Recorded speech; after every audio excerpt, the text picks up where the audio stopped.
Il est 19 h à Cotonou et un peu partout dans le Bénin. Vous êtes sur le grand rendez-vous. Bonsoir, bienvenue.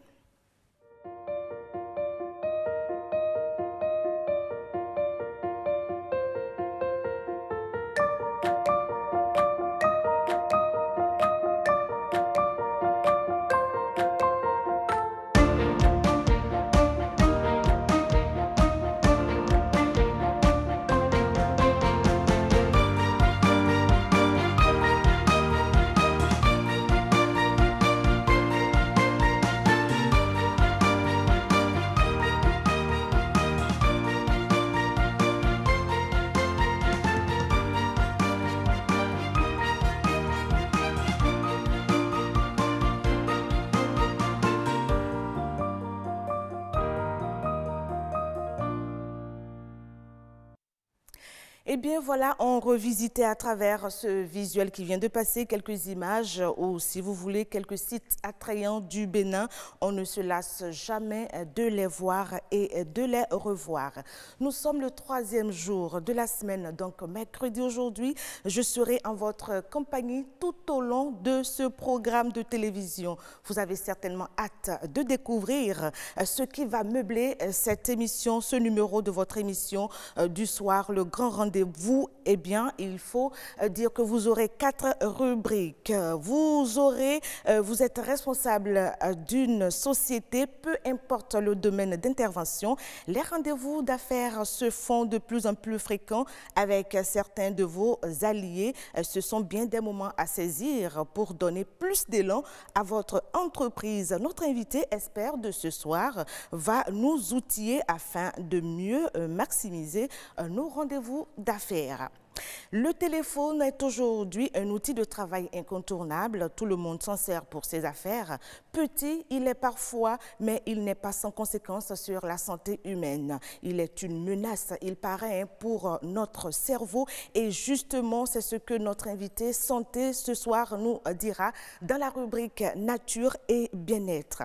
Consommer une œuvre d'esprit, surtout originale, ça se paye. Les droits d'auteur sous nos cieux sont difficilement reconnus et reversés aux bénéficiaires. Quel doit être le rôle du Bureau béninois des droits d'auteur? Le plateau Autant Savoir avec Agnat Bello nous renseignera. Et puis enfin, du poisson. On en consomme presque tous les jours. Et si les crues persistent avec ces pluies insistantes, on risque de ne plus en consommer. C'est peut-être un peu trop exagéré. De ma part, en tout cas, on aura le temps de recevoir sur ce plateau Marcel Bettoro et son invité. Marcel qui a d'ailleurs mené sa petite enquête sur le sujet. Voilà, chers amis téléspectateurs de cette émission, fidèles que vous êtes, en tout cas, les 4 rubriques que vous aurez autour de cette table. On n'oublie pas de vous signaler que le journal viendra à 19 h 45. Tout de suite, la première rubrique.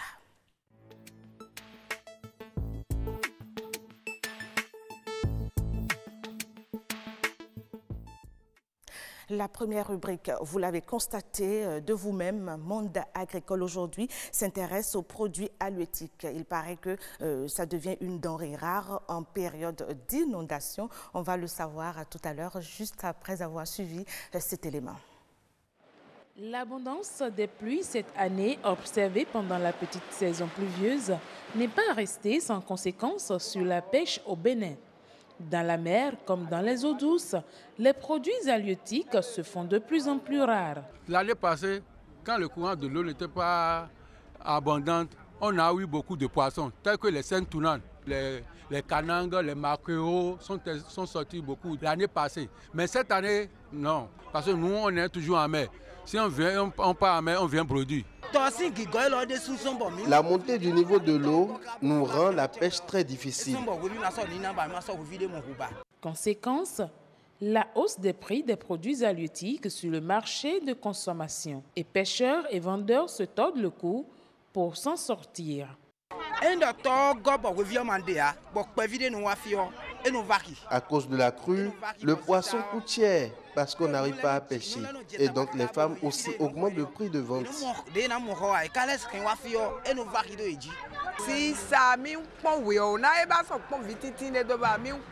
Il n'y a pas de poisson et à cause du prix élevé, nous n'avons pas la clientèle aussi.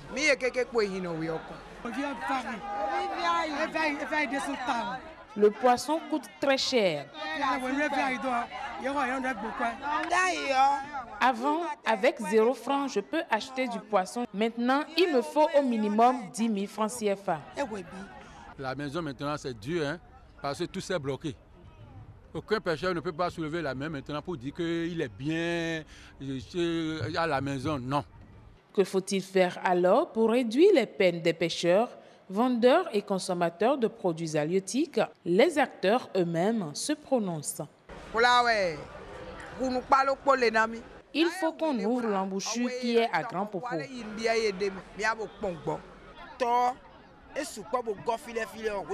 Tant qu'on ne draine pas l'eau pour qu'elle diminue en hauteur, nous ne pouvons rien faire. Nous ne sommes pas les scientifiques.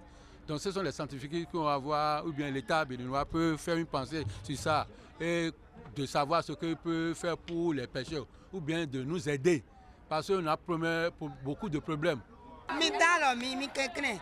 Aidez-nous et que le président de la République nous vienne en aide. La montée du niveau de l'eau n'est pas à sa première expérience. Réfléchir et trouver des stratégies pour contourner ces moments de difficulté serait un atout pour le secteur. L'eau qui déborde d'un peu partout, c'est quand même un casse-tête pour les uns et les autres. Les pêcheurs aussi en font les frais. Vous avez écouté les différents acteurs du côté du port de pêche de Cotonou. En tout cas, je ne voudrais pas être à la place du président. Tout le monde crie à le président, n'a qu'à nous écouter. Le président, vraiment qu'il vienne à notre secours. Marcel Guetoro, moi, ce que je souhaite, c'est qu'on puisse, au même titre que les téléspectateurs, avoir notre poisson du kilo au même prix qu'auparavant. C'est notre souhait. Ne pas rater les plats d'Atchéké, parce que j'aime ça. N'est-ce pas? Merci beaucoup en tout cas d'avoir choisi ce sujet. Il est actuel, les inondations, c'est un peu partout et ça continue. Et vous êtes Monsieur Fabrice Dossou, vous êtes un pêcheur à la base. Merci d'avoir accepté de partager cet instant de télévision avec nous. Merci à vous aussi. Voilà, Marcel Guetoro, je vous laisse. Merci pour avoir si bien planté le décor. Amis téléspectateurs, bonsoir. Eh bien, les poissons, on en parle, mais cette fois-ci, on s'inquiète un peu, surtout à cause de la rareté de ces produits halieutiques sur le marché de consommation. Nous sommes d'ailleurs avec un pêcheur ce soir. Bonsoir, Monsieur Fabrice. Oui, bonsoir, Madame Grace. Est-ce vrai que les poissons sont rares sur le marché? Oui, ça fait un bon moment que les poissons sont en difficulté. C'est à cause de la pluie. Okay. C'est à cause de la pluie que c'est vraiment abondamment. Bon, ça fait durement 3 mois que la pêche, on souffre. Nous, les pêcheurs, sont en train de souffrir au niveau de la pêche là. Comme c'est déjà, c'est une façon artisanale que nous travaillons. Bon, il n'y a pas d'aide. Nous sommes en train de débrouiller comme ça. Déjà, vous avez parlé d'un mot, vous avez sorti un mot artisanal. Est-ce que vous êtes au niveau de la pêche artisanale, c'est ça? Oui. Ça? Oui. Et qu'est-ce que vous y mettez? C'est-à-dire, quels sont les différents types de pêche qu'on retrouve au niveau du système artisanal, rapidement? Bon, en fait, au port de pêche, nous avons plusieurs types de pêche. Ouais. Nous avons plusieurs types de pêche. Il y a pêche SOCL, qu'on appelle avion dans notre langue locale. Il y a pêche scène tournante, qu'on appelle wacha. Wacha, c'est ça qu'on appelle, on pêche des poissons pélagiques. Et c'est au niveau de la cette pêche, cette année, c'est la pluie qui nous dérange. Ce sont des types de pêche que la pluie dérange souvent. Donc, de façon spécifique, c'est au niveau de la pêche tournante. Scène tournante. Scène tournante que le problème se pose réellement. Mais pourquoi? C'est lié à quoi? Qu'est-ce que vous utilisez au niveau de cette pêche et qui est dérangé par la pluie? Oui, c'est des poissons pélagiques que l'on pêche. C'est des poissons pélagiques. Et si la pluie tombe régulièrement, donc les poissons n'arrivent pas à rester sur l'eau. Ok. Les poissons n'arrivent pas à rester sur l'eau. Et s'il y a l'eau de la pluie qui est dans la mer, les poissons n'arrivent pas à rester sur la face de l'eau qu'on les retrouve pour pêcher. Ok, d'accord. Et donc, quand vous allez pêchez, vous ne trouvez pas de poisson et vous revenez... réduit. Oui. Est-ce qu'ils ne trouvent plus du poisson? Pas du tout, ou bien que la moisson a chuté? Non, ça n'a pas chuté, parce que durant les 3 mois que la pluie a vraiment tombé là, ça a agi sur certaines pêches. D'accord. Est-ce que c'est comme cela l'année passée, les années précédentes? Oui. Donc c'est un système qui revient chaque année? Oui, chaque année. Mais pour cette année, c'est trop. Ok. Pour cette année, ça a beaucoup duré. D'accord. Parce que nous, on sait que on connaît bien les moments de saison pluvieuse. Mais pour cette année, ça a duré plus de 3 mois même. Et c'est au jour le jour que ça tombe maintenant. Et ça vous crée d'énormes difficultés. Oui. Et est-ce que cela vous empêche aujourd'hui d'aller en mer et revenir avec du poisson? Oui, ça nous a dérangé beaucoup. Ça a dérangé certaines pêches. C'est ça que je viens de vous citer. Donc, ça veut dire que vous ne pratiquez plus du tout ces pêches-là, c'est ça? Cette pêche-là. Ok. Parce que si tu as essayé beaucoup d'aller tenter demain même, si tu es allé, c'est négatif. Ok. Et donc vous rabattez sur d'autres types de pêche. D'autres types de pêche. Ce qui fait que la quantité de poissons n'est pas aussi grande que par le passé, oui, c'est ça? Oui. Mais est-ce que c'est seulement au niveau de la pêche même que le problème se pose? Parce que quand vous dites tout à l'heure qu'il n'y a plus assez de poissons, et quand vous ramenez le peu que vous avez, oui. Est-ce que le fait qu'on ait cette hausse des prix, est-ce que ce n'est pas une manière aussi de rentabiliser vos investissements, puisque vous devez rentabiliser les investissements? Oui, oui. Si nous n'arrivons pas à trouver des poissons tels que nous trouvons, si c'est au moins 5 kilos que tu trouvais avant, au moins si tu es parti trouver 2 kilos, donc tu vas monter le prix pour pouvoir vendre ça abondamment. N'est-ce pas? Et pouvoir entrer un peu dans ces fonds à investir au préalable. Je voudrais savoir, quand on parle de produits halieutiques, c'est quand même beaucoup de choses ensemble. Il n'y a pas que des poissons, il y a aussi les crustacés et tous les autres. Je ne sais pas si vous confirmez cela? Ou bien c'est juste les poissons? Et on pêche les poissons aussi. Oui. Et les gambas. Les crevettes, c'est des genres de crevettes. Les crevettes. Est-ce que vous les retrouvez aujourd'hui, à l'heure où nous parlons? Non, la pluie nous a beaucoup dérangé. Cette pêche ne fonctionne plus. Parce que si tu es allé même, si tu reviens, c'est produit. Ce que j'aurais aimé quand même qu'on puisse savoir et qui va mieux édifier nos amis téléspectateurs, quelles sont ces variétés-là qu'on devrait normalement avoir aujourd'hui et qu'on ne trouve plus à cause de la pluie. Ce sont, vous l'avez dit tout à l'heure, les gambas, on n'en trouve plus aujourd'hui. En haute mer, on revient aujourd'hui. À part les gambas, quelles sont les autres espèces halieutiques qui sont devenues rares? De pêche. Oui. Bon, en fait, il y a d'autres types de pêche, même si la pluie, nous sommes en saison pluvieuse. Si tu es allé, si la pluie ne tombe pas le jour là, vous pouvez pêcher, vous pouvez trouver du poisson. Quel genre de poisson? Mais quel genre de produits halieutiques? La pêche à la ligne. La pêche à la ligne, c'est-à-dire c'est des poissons qui restent sous des rochers. Et c'est avec ce système, nous avons les TPS, des sondeurs qui nous accompagnent à travailler dans ce milieu-là.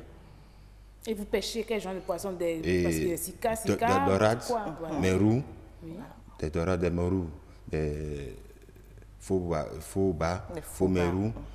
Donc on trouve ça sous des rochers, des capes rouges. Et actuellement, il est un peu difficile d'aller les sortir de leur non, refuge. Ce type de pêche-là, c'est bon, parce que c'est avec des sondeurs, avec des pièces qu'on arrive à mémoriser le terrain là. Donc si tu as quitté, toi-même tu connais déjà l'endroit où tu vas. D'accord.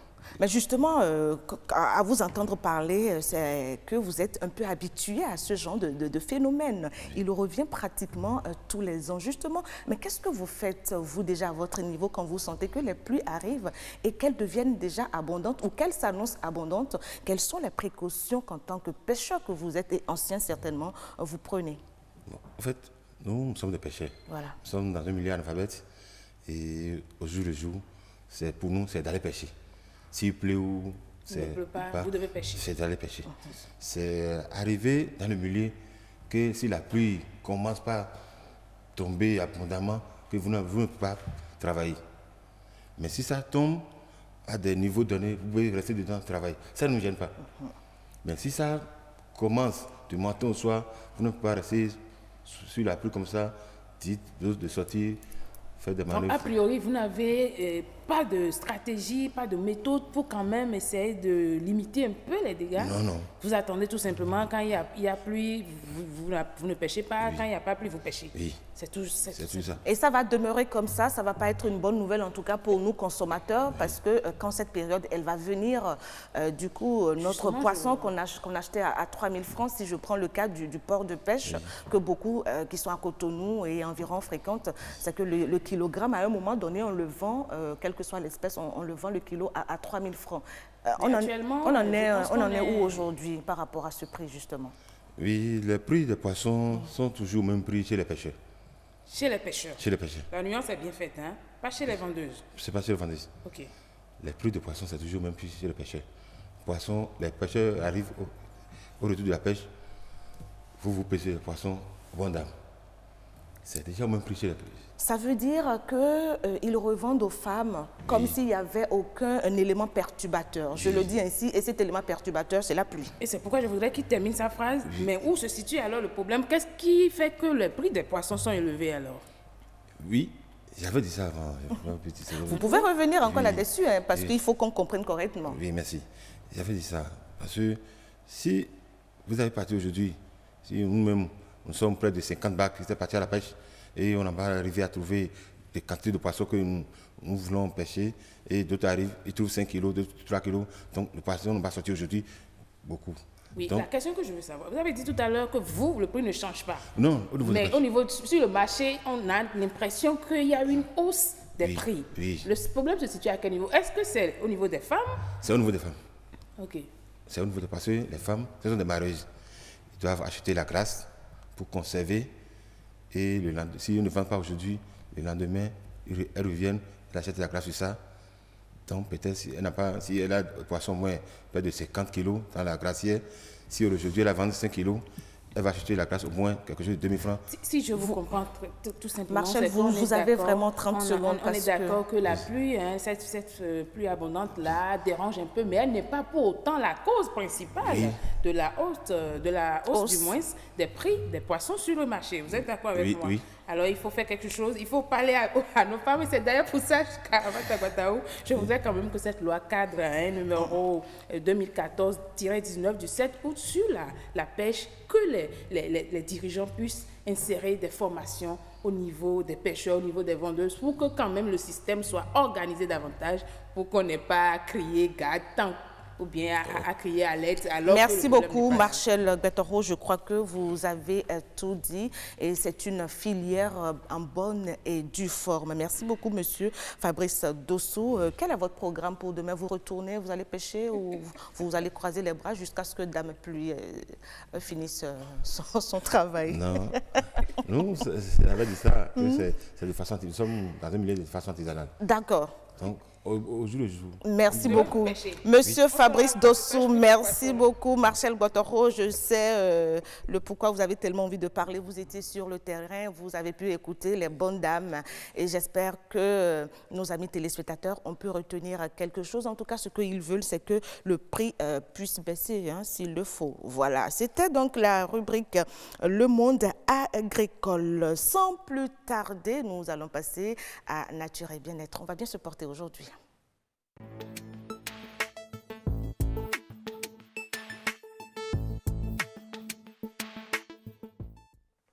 Nature et Bien-être, ce soir, se propose de nous parler donc de l'utilisation, si vous voulez, l'utilisation abusive du téléphone portable et son impact, son influence sur la santé.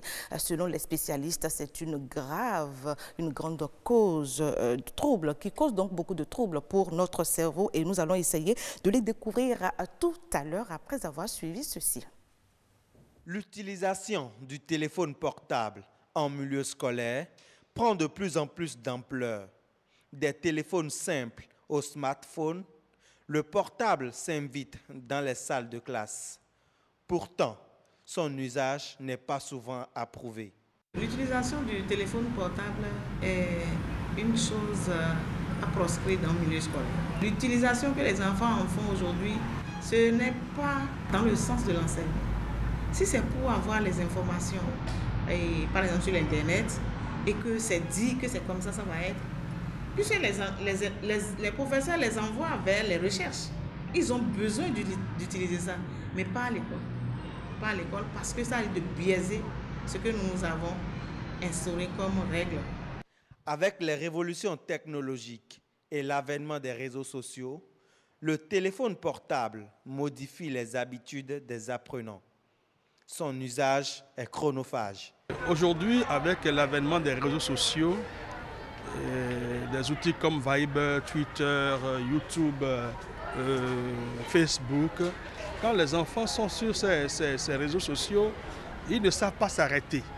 Lorsque les apprenants ont des téléphones et ils viennent en classe avec, l'apprenant se trouve beaucoup plus attiré, attaché à son téléphone qu'à ses cahiers.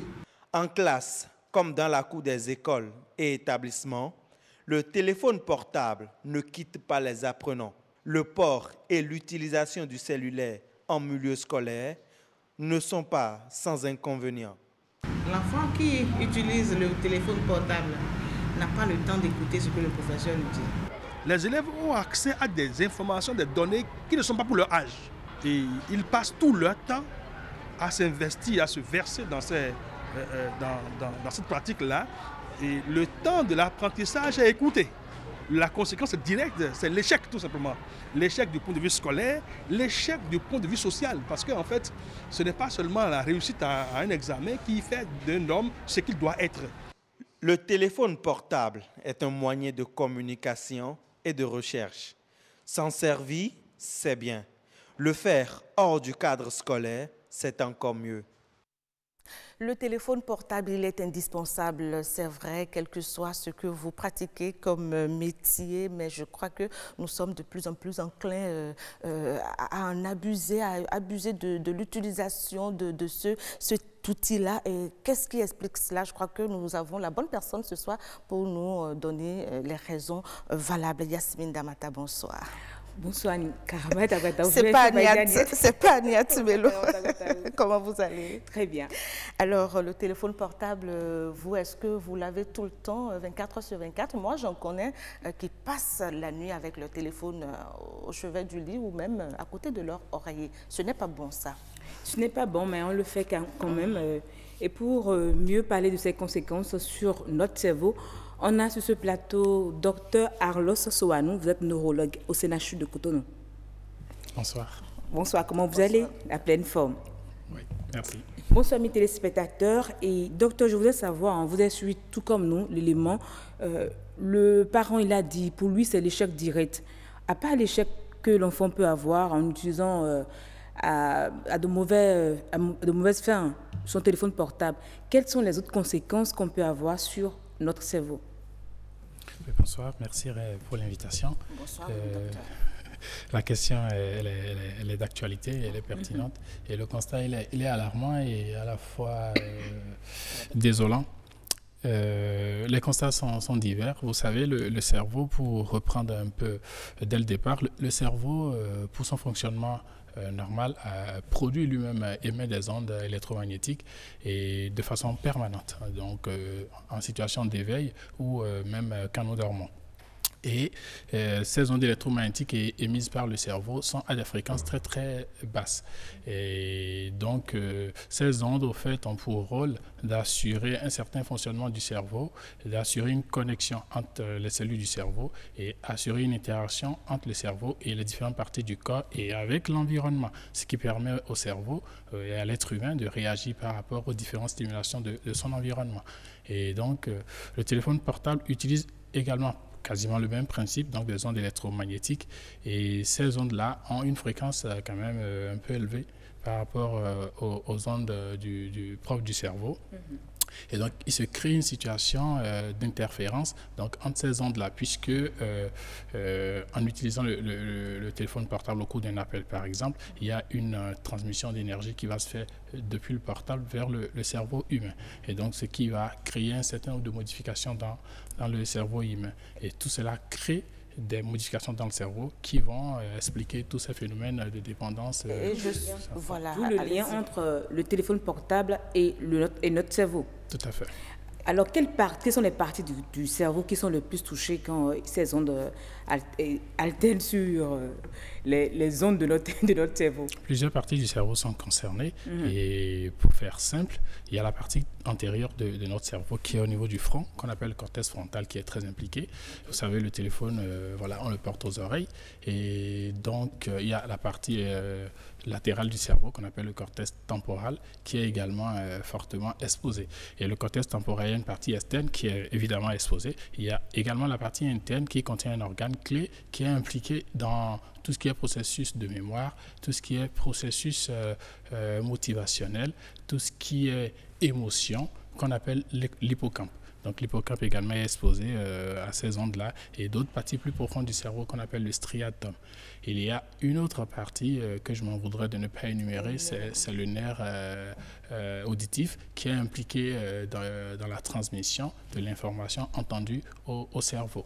Le cerveau étant quand même l'élément central de l'être humain, du corps, s'il est attaqué de cette façon, et ce aujourd'hui de façon permanente, c'est-à-dire 24 heures sur 24, je crois que nous risquons... Est-ce que l'espèce humaine ne risque pas de disparaître justement un jour avec l'utilisation abusive de ces appareils-là? Oui, vous avez raison, et de plus en plus on parle de la guerre des ondes électromagnétiques, et donc là, c'est que ces ondes électromagnétiques viennent décimer en griffe l'humanité. C'est vrai qu'à l'état actuel des connaissances, les études menées donnent des résultats plutôt disparates. Tous les auteurs ne s'accordent pas à démontrer de façon certaine à 100% que les ondes électromagnétiques ont des conséquences très néfastes sur la santé, mais au moins aucune étude ne prouve qu'ils sont sans danger.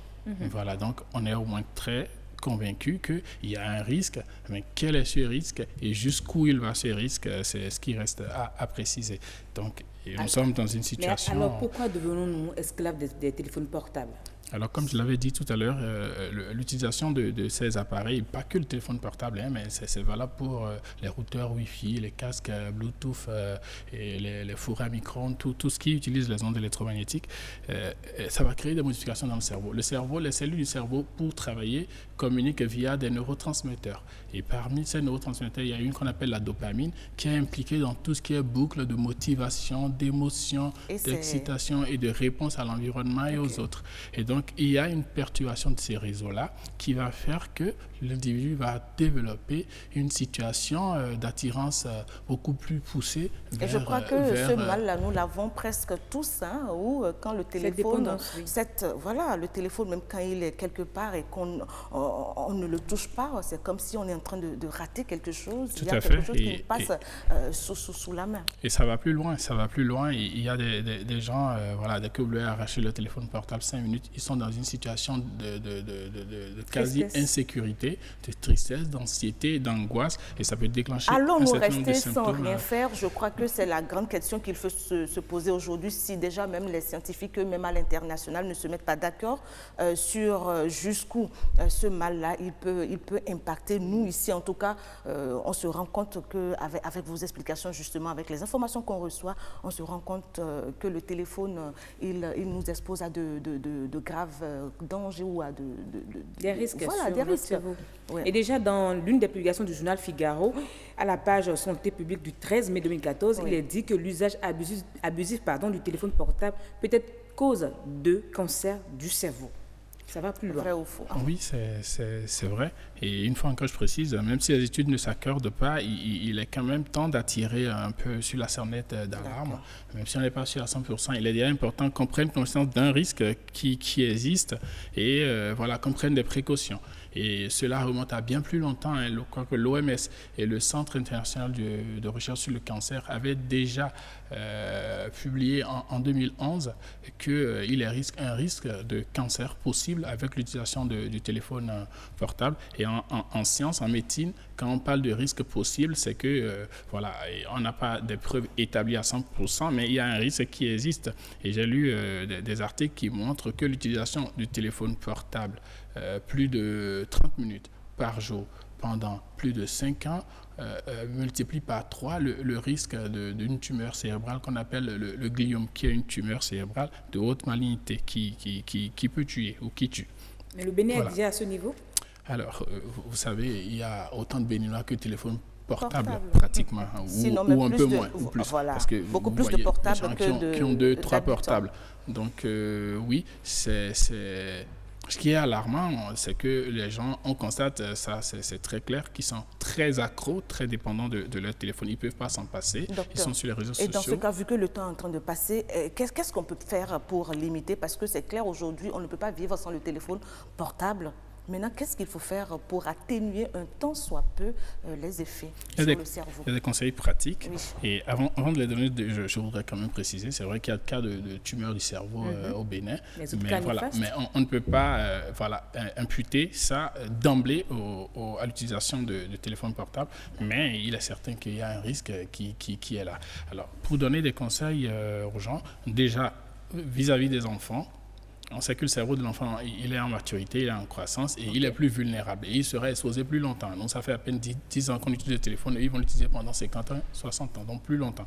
Et déjà, il faut limiter la durée de l'utilisation de ces appareils, de ces outils par les parents. Il faut vraiment contrôler cela. Il faut mettre un contrôle parental sur les appareils et limiter la durée d'utilisation des tablettes par les enfants. Et pour ce qui concerne les adultes, ceux qui mènent des activités où ils sont obligés de faire des appels téléphoniques Yasmine Damata est dans mon bonus. Elle est dans mon bonus. Elle sait bien de quoi je parle. Très court. Je trouve qu'on va revenir ils doivent sur raccourcir. Les conseils. Juste une petite minute. Allez-y, vraiment une minute, c'est trop, rapidement. Donc essayez d'utiliser plutôt les écouteurs à fil qui leur permet d'utiliser de façon plus sécurisée le téléphone portable. Docteur Sowanou Arlos, merci beaucoup pour ces informations utiles. Moi, je retiens bien ces dernières informations, surtout épargner les enfants, c'est très très important. Yasmine Damata, Apikaka. Merci beaucoup. Merci beaucoup, docteur. Restez avec nous. Le temps pour nous d'inviter notre troisième invité, où je vais vous laisser partir. C'est bel et bien la rubrique Espère. Géraud se prépare.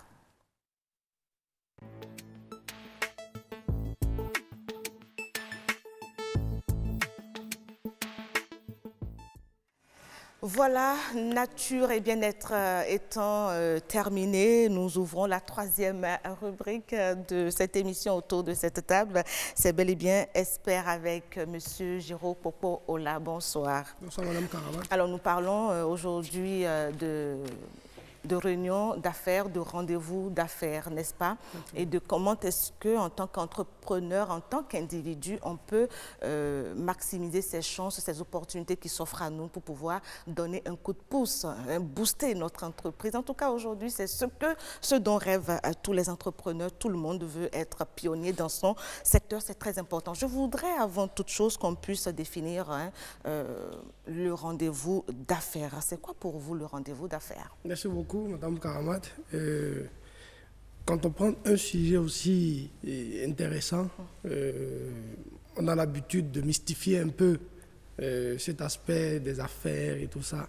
Et donc, dans l'inconscient collectif de certains, c'est peut-être des séances au cours desquelles sont ficelés des petits contrats, peut-être avec certaines personnes haut placées, etc. Mais il faut comprendre simplement, quand on rentre dans ce cadre-là, un rendez-vous d'affaires n'est rien d'autre qu'une séance au cours de laquelle une opportunité, quelqu'un portant une opportunité vient en face en fait, d'un individu qui potentiellement pourrait être intéressé par cette opportunité.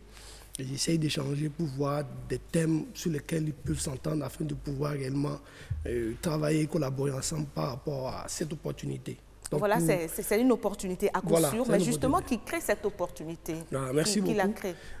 Aujourd'hui, avec l'évolution des entreprises, il faut comprendre essentiellement que le volet des affaires, c'est-à-dire le développement de l'entreprise, est essentiellement basé sur le dynamisme de l'entrepreneur. C'est vrai, essentiellement, mais également sur un certain nombre de collaborateurs sur qui il compte, qui peuvent être à l'intérieur, peut-être un responsable des ventes ou un directeur marketing. Et ça peut être également un consultant peut-être en freelance avec qui l'entreprise travaille et qui décide de devenir dans le jargon, ce qu'on appelle le business developer, c'est-à-dire quelqu'un qui va permettre à l'entreprise de saisir des opportunités sur le marché. Et tout individu qui, d'une certaine manière, inspire entreprendre ou qui peut-être entreprend, a besoin d'une certaine manière d'avoir, je vais dire, cette qualité-là, de pouvoir aller à la rencontre de personnes afin de pouvoir saisir des opportunités sur le marché. Et selon vous, justement, combien de fois on doit pouvoir assister ou bien créer ces genres de rencontres d'affaires? Merci beaucoup. Je dirais tout le temps, et autant que peut se faire. Pourquoi? Parce que c'est là en fait que se trouve le nœud de l'entreprise. Et la pérennité de l'entreprise n'est rien d'autre garantie que par le fait de pouvoir vendre. Si l'entreprise ne fait pas des affaires, si l'entreprise ne fait pas des chiffres d'affaires, l'entreprise n'a pas des opportunités de pouvoir s'agrandir. Ce qui cause souvent, après 3 ans, 4 ans, des entreprises qui se ferment, etc., tout simplement parce qu'elles ne réussissent pas à se développer, non seulement au plan local, mais pourquoi pas au plan sous-régional et international. Tout simplement parce que les opportunités sont là, il y en a, mais il n'y a pas, je vais dire, cette coordination entre les équipes, il n'y a pas, je vais dire, ce leadership-là peut-être de l'entrepreneur qui est tel qu'il perçoit les choses et veut vraiment aller à la rencontre des opportunités. Mais non seulement ça, on parle également parfois d'un certain nombre, je vais dire, d'attitudes et de techniques en fait. Aujourd'hui, se faire de l'argent dans le monde de l'entrepreneuriat, je ne dirais pas que c'est quelque chose de compliqué. Je ne dirais pas non plus que c'est quelque chose de facile. Donc on peut toucher vraiment la cime. Hein? Voilà, je dirais que tout ça, il s'agit simplement de pouvoir comprendre un ensemble de techniques. Parce que l'un des obstacles en fait, que rencontrent souvent les personnes qui veulent. Et c'est justement à la quête de cette technique-là, on va aborder cet aspect très important. Et vous nous parliez de cette clé essentielle qu'on doit avoir forcément. On peut le savoir. Que ce soit une entreprise à grande taille ou une entreprise naissante, l'une déjà des clés essentielles, c'est de pouvoir rencontrer quand même cette personne-là qu'on pense être une source d'opportunité pour soi-même, c'est vrai, mais par rapport à laquelle on pense également être une opportunité. Donc il faut que le partenariat soit gagnant-gagnant. Gagnant, naturellement. En fait, c'est ça. On va en revenir parce que là, c'est la troisième ou la quatrième clé. Il est important de pouvoir rentrer en contact avec l'individu. Un jeune entrepreneur aujourd'hui qui démarre son entreprise, qui peut-être vend de la noix de cajou, de l'ananas ou je ne sais pas quoi, et qui pense peut-être qu'il y a une entreprise sur le marché local qui pourrait peut-être bénéficier de conditions favorables concernant par exemple le prix de la matière première que lui il a. Un des obstacles qu'il peut rencontrer, tout entrepreneur vous le dira, c'est de pouvoir, je vais dire, rentrer en contact avec cet autre partenaire-là dont il rêve vraiment, et de pouvoir vraiment ficeler des activités. Pourquoi? Parce que, disons, il est naissant, il ne s'est pas encore fait un nom, il a ses preuves à faire, etc. L'autre, il est peut-être là, ça fait 10 ans, 20 ans. Mais est-ce que l'autre, justement, qui a déjà un nom dans le domaine, acceptera, si on veut parler d'un partenariat gagnant-gagnant, acceptera justement s'allier avec quelqu'un qui n'a pas d'expérience? Justement, c'est tout là, en fait, que se trouve l'astuce et la difficulté. Parce que déjà, rencontrer quelqu'un aujourd'hui, prendre rendez-vous, croyez-moi, c'est pas évident. Pourquoi? Parce que vous appelez une entreprise, par exemple, afin de pouvoir prendre rendez-vous avec un directeur d'entreprise pour échanger de telle ou telle opportunité. Il y a déjà une première barrière qui est le secrétariat et tout ce qu'il y a comme blocage administratif. Et il faut pouvoir forcer. Il faut forcer pour pouvoir vraiment aller au-delà. Et croyez-moi, quand vous prenez, je vais dire, 20 ou 30 personnes qui décident d'aller rencontrer, par exemple, quelqu'un de certain niveau, dans le domaine des affaires, à peine 5 réussissent. Pourquoi? Parce qu'on vous dira non, qui est-ce que vous êtes, est-ce que vous avez pris rendez-vous, envoyer un courrier, etc. On va vous tourner en rond. Ce qui signifie que dans ce cas-là, il y a une astuce que moi je donne souvent. Laquelle? Quand je prends un rendez-vous, c'est juste de pouvoir être influent. Être influent dans le sens où, quand on appelle au niveau du secrétariat, naturellement, on va vous demander qui est-ce que vous êtes, vous vous identifiez et comment est-ce qu'on doit vous annoncer auprès du DG ou du PDG? Voilà, tout bonheur, vous dites simplement que c'est personnel. Parce qu'il va vous demander c'est quoi les raisons. Mais le secrétariat ne fait qu'obéir aux instructions du patron, en fait, c'est cela aussi. Et vous savez, ces instructions du patron, ce n'est pas des lois, c'est des règles. Donc il faut briser les règles. On peut les briser facilement. Il faut briser les règles pour pouvoir aller de l'avant. Parce que si vous voulez rester le garçon cool ou l'homme cool, sage, etc., qui sur les principes, vous n'allez pas pouvoir évoluer. Ou c'est décider simplement. Donc on se met d'accord sur le fait que parfois il y a des barrières, des règles qu'il faut essayer quand même d'estomper pour pouvoir avancer. Voilà, vous décidez pourquoi pas de débarquer dans l'entreprise sans rendez-vous et prétendre avoir déjà eu un rendez-vous. Mais justement, comment est-ce que déjà par un simple appel où vous tombez sur la secrétaire ou le secrétaire particulier pour pouvoir joindre son patron, comment est-ce que vous pouvez arriver à le persuader? Je n'ai pas compris. De pouvoir vous donner rendez-vous. Oui, comment est-ce qu'on le décroche ce rendez-vous? Tout est déjà dans l'art d'avoir confiance en soi-même. Tout est dans l'art d'être convaincu qu'on a quelque chose à apporter.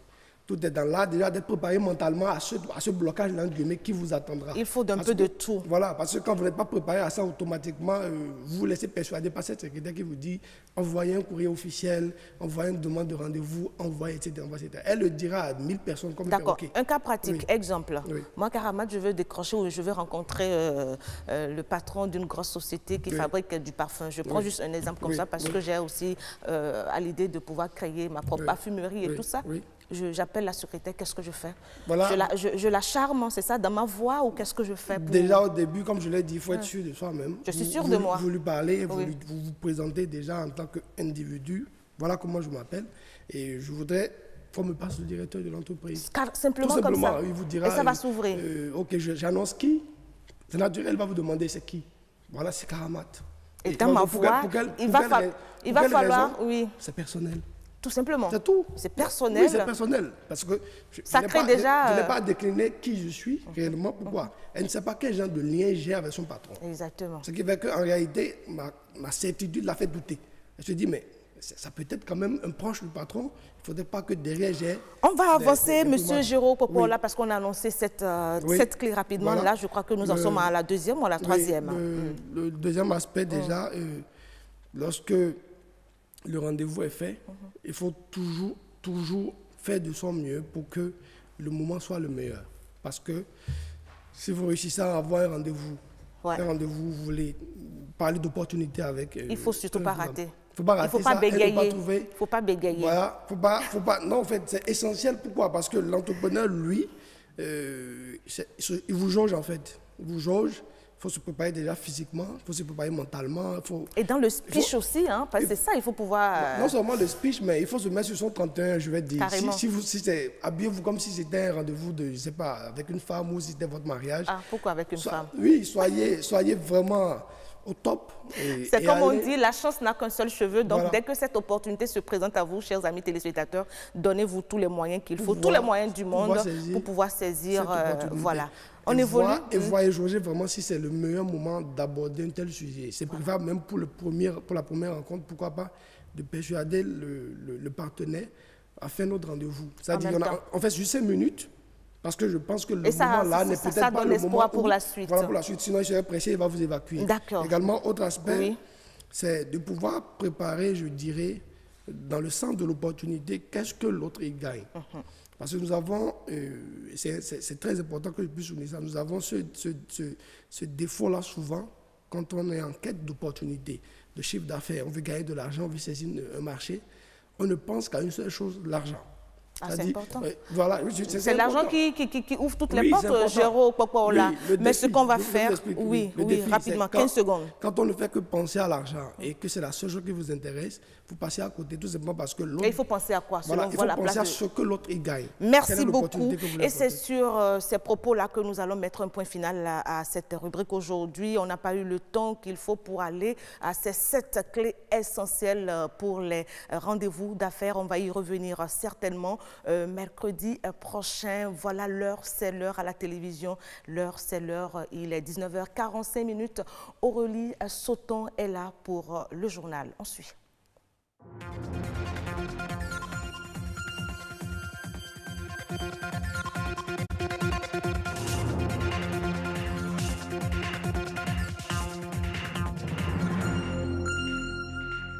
Bonsoir à tous, voici les titres du journal. L'amener du CITEF au cœur des échanges de cette troisième journée du CEFOR. Quelles sont les chances de suivi de l'institution face aux grandes mutations en cours dans le secteur de l'audiovisuel? Nous ferons le point dans quelques instants.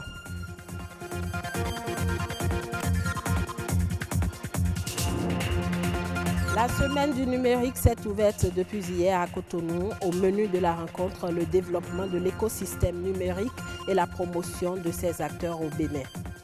La cécité, autrefois vue comme une maladie des personnes âgées, touche de plus en plus les enfants et même des nouveau-nés. Les détails dans ce journal.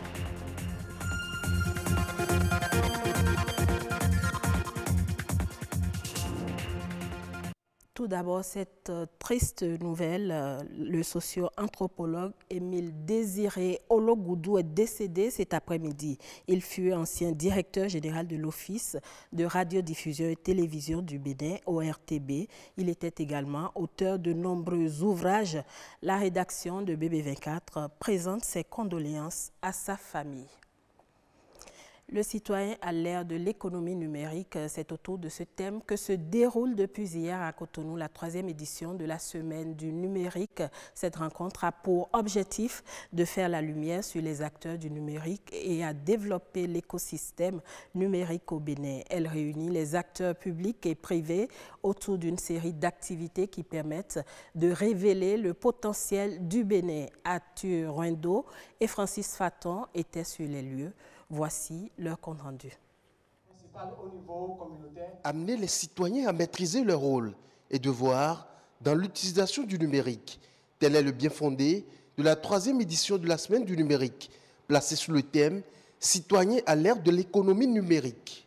Vu tout ce qui se passe en termes de réforme dans le secteur du numérique, il faut que les citoyens puissent l'accompagner et donc ils doivent savoir quels sont leurs rôles et devoirs dans le cyberespace, parce qu'avec le développement des usages du numérique, il y a un autre phénomène qui vient, qui suit, et que ce phénomène, nous devons faire en sorte pour pouvoir encadrer ce phénomène. C'est le phénomène des fake news, c'est le phénomène de la cybercriminalité et tout ça. Donc ce phénomène, tout ça, c'est encadré par le code du numérique. Cette première journée de la semaine du numérique est consacrée à une finale de jeu concours Challenge du numérique et comporte 2 rubriques visant à promouvoir le secteur. Pour cette année, cette 3e édition, nous avons lancé un certain nombre de concours, dont Educ Challenge, pour pouvoir inciter l'innovation dans le secteur de l'éducation, et puis FinTech dans les finances digitales. Déjà dans le rang des startups, c'est une satisfaction totale, car c'est une initiative qui donne de la visibilité à leurs activités. Et cette initiative est vraiment une initiative très louable qui permet surtout aux startups naissantes de pouvoir se faire connaître par la population, de pouvoir faire connaître ce qu'ils font et de pouvoir vraiment avoir de la visibilité sur le terrain, apporter un plus au développement de la nation. Ce concours permet à nous, jeunes entrepreneurs, de nous révéler, de nous montrer aux Béninois pour qu'ils comprennent ce qu'on leur propose, ce qu'on conçoit derrière pour eux, pour leur faciliter la vie. La semaine du numérique, édition 2019, qui se déroule à Canal Olympia, se poursuit jusqu'au samedi prochain. Restons dans le domaine du numérique pour parler de cette institution qui, depuis sa création, s'évertue à mener des activités pour favoriser les échanges d'images, la sauvegarde des archives, la production et l'échange des programmes, ceci entre les pays ayant le français en partage. Aujourd'hui, le CITEF, puisque c'est de lui qu'il s'agit, est au centre des discussions au CEFOR 2019. Comment va-t-il survivre dans un climat totalement en rupture avec les pratiques traditionnelles de la radio et de la télévision? Quelle stratégie adopter face à l'insuffisance de fonds pour la poursuite de ces activités? Certaines chaînes membres commencent déjà à se désolidariser. Les détails. Je me rends compte de plus en plus que, disons, le CIRTEF, d'une manière générale, est dans des difficultés. Des difficultés qu'il urge de solutionner au risque de voir le pire se produire. La révolution numérique est en marche, pas de pas à traîner pour le CIRTEF. Le problème aujourd'hui, notamment pour les membres du Sud, ce n'est pas de se former à la caméra, ce n'est pas de se former à la réalisation, mais peut-être d'avoir des réflexions managériales, peut-être d'avoir des réflexions sur comment on peut aujourd'hui être présent sur différents vecteurs de diffusion. À ces problèmes s'ajoute l'insuffisance de ressources financières. Le CIRTEF est financé par des dons, des subventions et cotisations de membres. Dans ce dernier cas, pas facile pour les chaînes de respecter leur engagement, alors que les cotisations à elles seules ne suffisent plus. Il faut véritablement que les gens payent leurs cotisations. Ça va être déjà une marque, un témoignage de volonté affichée de faire vivre la structure. C'est un échange de bonnes pratiques que nous devons mettre en place. Et à ce moment-là, je crois que les membres, les organismes membres du CIRTEF vont retrouver un intérêt pour le CIRTEF. Et je crois que si l'objectif est clair et si le travail est valable, le problème financier va se résoudre de lui-même. Une année coûte pour le CIRTEF environ 216 500 000 francs CFA. Certains affichent déjà leur volonté de se retirer de la structure. Ce sont Radio-Canada, TV5 Québec-Canada, Radio France, Radio-Télévision Suisse RTS, rien que des chaînes de pays du Nord. Leur retrait équivaut à environ 47 230 000 francs CFA de moins pour la structure. Les membres démissionnaires sont des membres majoritairement des pays de l'Europe et en conséquence, la majorité des pays africains sont toujours là. Ils seront là à demeurer au sein du CIRTEF. Mais est-ce que pour autant la continuité du CIRTEF est mise en question? Oui, elle est mise en question. Est-elle vraiment compromise? Non. Le CIRTEF survivra. Oui. Le temps est plein d'espoir. Les jours à venir porteront-ils les fruits de cette espérance? Le CIRTEF regroupe des chaînes de 31 pays ayant le français en partage, dont 21 d'Afrique francophone. La cécité se définit comme l'état d'une personne dont l'acuité visuelle est très faible. Les personnes âgées sont les plus touchées par ce mal, mais depuis peu, des enfants et même des nouveau-nés subissent les affres de la cécité. Quelles sont les causes de la cécité chez les enfants? Quels sont les comportements que la femme enceinte doit adopter afin d'épargner son bébé? Afolabi Savage est médecin ophtalmologue. Il nous donne quelques éléments de réponse sur des propos recueillis par François d'Assise Amassiouan et François Zissou. Pour définir la cécité, selon les critères de l'OMS, c'est une acuité visuelle qui est inférieure à 3 sur 10. Généralement, les causes de la cécité chez les enfants, ça peut arriver au cours de 2 périodes. À la naissance, ils sont nés avec cette cécité-là, ou c'est en grandissant qu'ils ont eu des pathologies au niveau de l'œil qui ont entraîné une cécité. Et les différentes causes de cécité où les enfants naissent avec, il s'agit généralement de la cataracte, du glaucome cataracte congénitale, du glaucome congénital. Ils sont nés avec. Généralement, c'est pour les pathologies que j'ai citées, le glaucome et la cataracte, c'est essentiellement la chirurgie. Il faut opérer ces enfants-là de leur glaucome ou de leur cataracte pour qu'ils évitent la cécité. Mais néanmoins, le fait d'opérer un enfant le fait d'opérer son glaucome ou sa cataracte n'exclut pas qu'il ne doit pas faire de suivi. Généralement, les cécités congénitales, les causes congénitales de cécité arrivent au cours de la vie intra-utérine. Généralement, ce sont des moments lorsqu'elles sont enceintes, elles ont fait une infection pendant la grossesse, c'est-à-dire comme infection, on peut citer la toxoplasmose, qui est une maladie virale. Le virus de l'herpès aussi peut donner ce type de pathologie chez les enfants à leur naissance où ils ont une cataracte congénitale. Maintenant, pour le glaucome congénital, c'est lié à des malformations au niveau de l'œil.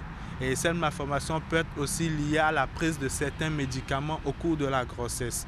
Donc déjà, ce qu'il faut conseiller aux femmes, surtout lorsqu'elles sont enceintes, de faire suivre leur grossesse dans un centre approprié où on fera un bilan de tout ce qui est pathologie à rechercher chez eux qui peuvent donner une pathologie chez les enfants à leur naissance.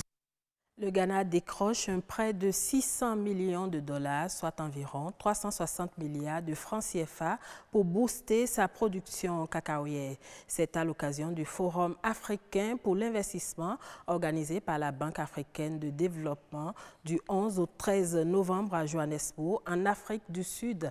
Pour le président Nana Akufo-Addo, cet accord contribuerait à accroître les revenus des producteurs de cacao ghanéens. La filière cacao du Ghana emploie quelques 800 000 familles rurales et produit des récoltes d'une valeur d'environ 1 200 milliards de francs CFA en devises chaque année.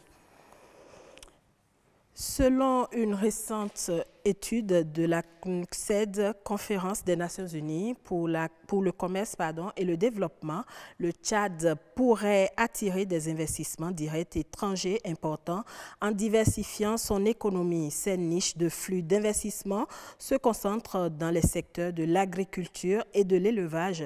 Selon le document publié, le renforcement du rôle du secteur privé dans l'économie serait une aubaine pour le gouvernement qui cherche à transformer le pays dont l'économie reste fortement tributaire de l'industrie pétrolière en une économie émergente d'ici 2030. Eh bien, c'est la fin de ce journal. Merci à vous tous de l'avoir suivi.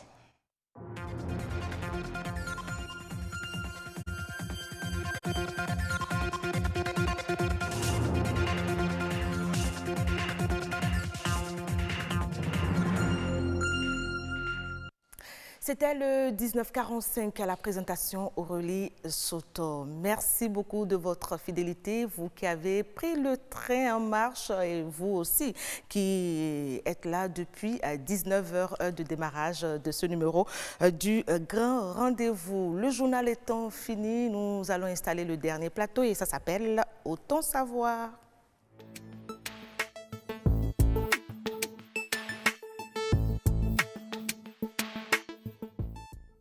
Qu'est-ce que nous allons chercher à savoir aujourd'hui? Ce soir, c'est d'en savoir un peu plus sur les droits d'auteur et surtout le rôle du BUBEDRA. Nous allons regarder ceci et puis on revient en parler. Contrefaçon et plagiat sont les cas les plus fréquents de vol d'œuvres de l'esprit. Protéger sa marque est une arme déterminante pour la durée de vie d'une entreprise. La propriété intellectuelle permet aux auteurs de certifier leurs œuvres. Il y a le volet propriété littéraire et artistique, encore appelé le droit d'auteur. Et le second pendant, la propriété intellectuelle, c'est la propriété industrielle. Sous propriété industrielle, il y a un certain nombre d'actifs, les non commerciaux, les marques, les brevets d'invention, les indications géographiques. La propriété intellectuelle est protégée par la loi. Adopté en 1977, l'accord de Bangui a prévu des tests qui régissent la propriété intellectuelle. 17 pays de l'Organisation africaine de la protection intellectuelle, OAPI, sont concernés. Ce document est composé d'un certain nombre d'annexes qui régissent les différentes branches de la propriété intellectuelle. Il est prévu le régime des peines et des sanctions en cas de violation d'un actif de propriété industrielle. Pour faire valoir ces droits d'auteur, il y a des formalités à remplir pour avoir le titre de propriété. Plusieurs créateurs d'œuvres de l'esprit ne sont pas informés de leurs droits, encore moins de leurs devoirs. Une erreur qui pourrait être fatale. La marque appartient au premier qui en a fait la demande. Si vous mettez sur le marché des produits que vous ne protégez pas, quelqu'un d'autre vous devance, il va protéger la marque. Il sera en droit de vous envoyer un huissier qui vous intimera alors de vous dessaisir de la marque que vous utilisez depuis des années. Et ça vous fait perdre naturellement beaucoup de clientèle. L'auteur se définit comme toute personne physique ou morale qui crée une œuvre. Et lorsque le titulaire se voit arracher son droit, il peut faire recours aux autorités compétentes pour revendiquer. Au Bénin, le droit d'auteur est réglementé par la loi du 10 avril 2006 relative à la protection des droits d'auteur et voisins. Merci beaucoup Fulgencia Houtondi pour ce reportage. Il faut savoir à partir de maintenant que tout créateur d'une œuvre d'esprit doit pouvoir jouir de ses droits d'auteur. Et c'est de ce sujet que nous allons parler avec Agnès Belot. Malheureusement, vous seul ce soir, parce que je ne vois pas votre vis-à-vis, votre invité. Je suis tentée de vous demander que s'est-il passé entre-temps. Il était prévu pour qu'il soit avec nous. On devrait avoir un juriste ou un représentant quand même du bureau du Bubedra ici sur ce plateau. On n'a pas pu les avoir parce qu'ils avaient quelques difficultés à nous rejoindre. Mais ce que je peux déjà dire aux téléspectateurs, c'est qu'ils les auront ici, puisqu'ils ont pris rendez-vous avec nous. Si tout va bien, semaine prochaine, on les aura sur ce plateau. Mais en attendant, on va en parler. On va gérer. Alors, je veux bien vous demander tout de suite, c'est quoi le Bubedra, Agnès Belot? Alors, d'autres disent la Bubedra, d'autres disent le Bubedra. Levons l'équivoque tout de suite, c'est le Bubedra, puisqu'il s'agit du Bureau béninois du droit d'auteur. Et ce Bureau béninois du droit d'auteur a été institué pour pouvoir s'occuper de tous ceux qui sont artistes, tous ceux qui ont droit justement à ces droits d'auteur. Alors, qu'est-ce qui se passe si tous ces artistes-là ne sont pas au courant du fait qu'ils doivent jouir de leurs droits d'auteur? Le reportage que nous avons suivi l'a évoqué.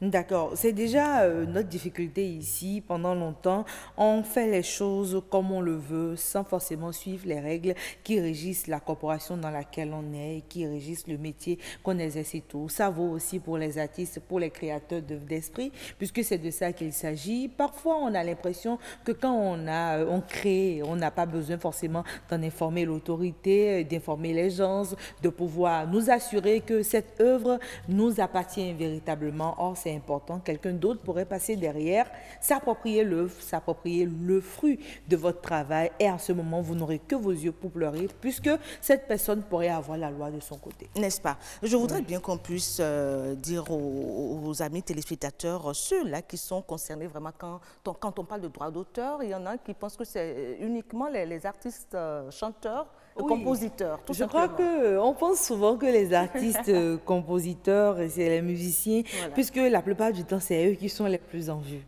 C'est eux qui sont les plus en vue, mais ils ne sont pas les seuls concernés. Là, quand on parle du droit d'auteur, on parle d'un auteur, tout ce qui est œuvre d'esprit, tout ce qui est créateur. On peut avoir des poètes, donc des littéraires, d'accord, des artistes qui sont dans le domaine de la musique, des artistes plasticiens, tout ce qui est œuvre d'esprit, tout ce qui est créé, qui sort de votre imagination, vous appartient, vous pouvez vous l'approprier et avoir des droits d'auteur sur ça. Dites-nous, comment ça fonctionne aujourd'hui le Bubedra, en fait, qui est ce bureau béninois-là qui est chargé de protéger ces artistes-là? D'accord, vous faites bien de parler de protection des artistes, puisque cet organe est chargé d'assurer en quelque sorte la survie des artistes béninois. Ces artistes n'ont pas la possibilité de pouvoir être partout où leurs œuvres sont utilisées ou exploitées à des fins commerciaux, à des buts commerciaux. Donc, le Bubedra est là pour pouvoir être en quelque sorte leur garant, qui leur permet d'avoir un droit de regard sur tout ce qui se fait, quitte à leur rétribuer après la part qui leur revient. Donc, au départ, c'est ça le rôle du Bubedra. Ça, c'est au départ? Oui, au départ. Donc, ça a changé entre-temps, ou ce n'est plus vraiment ça aujourd'hui? Non, je crois que beaucoup d'artistes, en tout cas beaucoup de créateurs d'œuvres d'esprit, dans tous les pays du monde, se plaignent un peu que le Bubedra est dépassé, puisqu'on a l'impression que le Bubedra n'accompagne pas comme cela se devrait. Et parfois, les artistes oublient qu'au départ de toute procédure avec le Bubedra, c'est encore eux-mêmes. Puisque le Bubedra ne peut prendre en charge que ces sociétés, c'est-à-dire des personnes qui ont un contrat avec lui.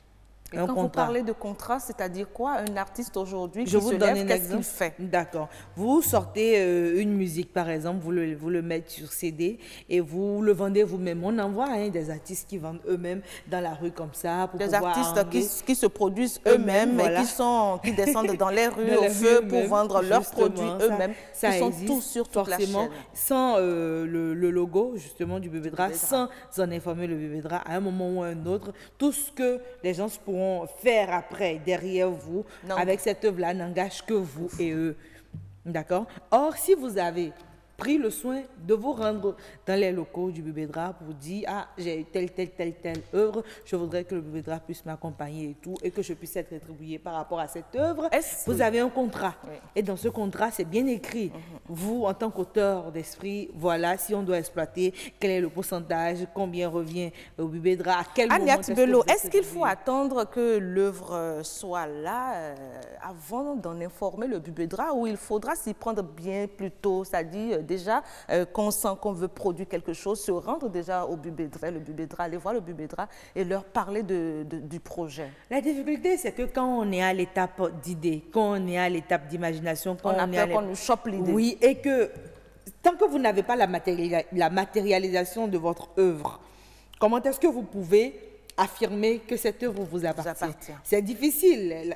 Ceux du Bubedra ne sont pas dans votre tête, ils ne peuvent pas savoir. Et parfois, avec l'idée, je crois que vous avez l'habitude de le dire, parfois l'idée vole sans qu'on s'en rende compte. Au moment où vous avez votre idée, peut-être quelqu'un d'autre là. Donc finalement, c'est celui qui a pu mettre cette idée-là en application, mettre cette idée-là en œuvre, c'est cette personne qui a propriétaire de l'œuvre. Je me demande, est-ce qu'à un moment ou à un autre, on n'est pas plusieurs personnes à penser à la même idée en une seconde?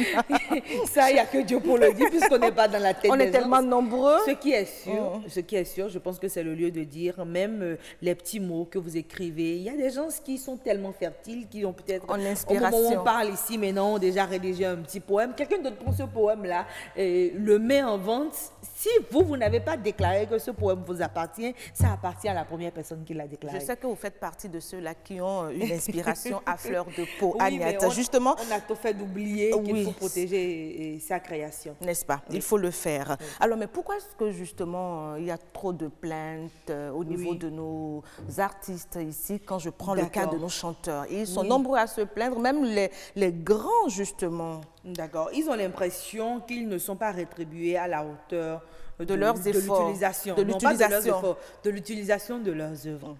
Et c'est vrai que c'est difficile à mesurer. Parce que d'abord, il faut dire que les droits d'auteur et droits voisins sont souvent, et comment dirais-je, recueillis dans les lieux publics, dans les lieux privés. Nous-mêmes, en tant qu'individus, on ne sait pas que si j'ai une manifestation, par exemple, où je demande aux gens de venir payer 200, 300 francs, rien que pour pouvoir amuser la galerie, si je joue la chanson de... Bon, admettons que Fulgence Arotondi, par exemple, est artiste, et que je joue la chanson de Fulgence Arotondi, d'une façon ou d'une autre, je suis censée lui verser quelque chose. Elle n'est pas chanteuse, elle est journaliste. Nous avons quand même des chanteurs. Je donne un exemple. Non, je veux pas avoir à faire la publicité pour une artiste. Non, ce n'est pas une publicité, c'est nos valeurs, on doit promouvoir. Ils sont nombreux. Vous préférez Fatih? D'accord. Non, Fatih, Fanico. Fanico, c'est pas vraiment de votre génération. Je crois que Fatih, c'est mieux. D'accord. Je consomme un peu de tout, Agnès, attention. Un peu de tout, je consomme un peu de tout. Vraiment intéressant ce que vous dites. Ce qui est bien déjà avec votre consommation, c'est que tant que c'est entre vous, vous le faites pour vous, pour votre famille, vous n'avez à rien payer dessus. Mais dès que vous l'exploitez, même si c'est 100 francs, les gens se payent pour venir écouter cette musique-là chez vous. Normalement, c'est une activité que vous faites. Vous utilisez l'œuvre de cet artiste-là. Et il faudrait que d'une façon ou d'une autre, vous puissiez savoir que vous devez rétribuer cet artiste à la hauteur de ce qu'il fait. Au Bubedra de pouvoir faire tout ce travail. Agnès Bello, je ne sais pas, vous avez d'autres informations pour nous rapidement? Oui. Il ne faudrait pas oublier qu'aujourd'hui, nous avons un monde qui est très numérique. Ça fait que la plupart du temps, sur Internet aujourd'hui, on exploite énormément les œuvres des autres. À ce niveau, justement, on se demande sur YouTube, par exemple, comment est-ce qu'on peut pouvoir contrôler l'utilisation d'un clip? Pendant longtemps, c'est difficile quand même. Pendant longtemps, on a pensé que Internet était un no man's land, que sur Internet, on pouvait tout se permettre. Or, ce n'est pas vrai. Et bon, parlons d'abord en ce qui concerne le Bubedra, c'est que jusque-là, le Bubedra ne nous a pas encore montré qu'il a les moyens techniques, je veux dire, les moyens techniques de pouvoir... contrôler sur Internet, contrôler ce qui se fait sur le numérique avec les œuvres de nos artistes. On veut bien les avoir sur ce plateau qui nous prouvent par A plus B que ce qui se fait sur Internet. Mais vous avez échangé avec eux? Oui, jusque-là. Et ils vous ont confirmé qu'ils ont ce qu'il faut pour contrôler? Je préfère qu'ils viennent le dire eux-mêmes sur le plateau, que ce soit vrai ou faux. Ce qui est sûr là, ce sont des plaintes d'artistes. Parce que qu'on le veut ou pas, il y a beaucoup qui trafiquent ces sons-là aujourd'hui qui sont sur Internet. Vous pouvez les avoir même sans rien payer. Et pourtant, un artiste a souffert à payer des prix, à taper des prix Et forts Dieu pour ça. seul sait que ce n'est pas facile déjà de réfléchir, de créer, d'accoucher une idée, Voilà. de pouvoir la matérialiser pour permettre à la population de déguster quand il s'agit d'une musique ou de contempler quand il s'agit d'une image d'un peintre, un artiste peintre. C'est beau tout ça, mais il faut qu'on puisse les encourager, n'est-ce pas? Annette Delon. Exactement. Merci beaucoup. Karamata Ouattao, merci à vous, mesdames et messieurs. C'était donc là notre avis à nous du rôle du Bébédra ici en ce qui concerne la protection des droits d'auteur. Merci de nous avoir reçus chez vous. Ce qui est sûr, on vous promet retrouver ici sur ce plateau quelqu'un du Bébédra qui viendra vous en dire un peu plus sur cet organe-là. Que dire encore que de vous annoncer que c'est la fin de votre émission Le Grand Rendez-vous. On ne va pas refermer les rideaux sans avoir fait un autre tour à la régie pour suivre ça.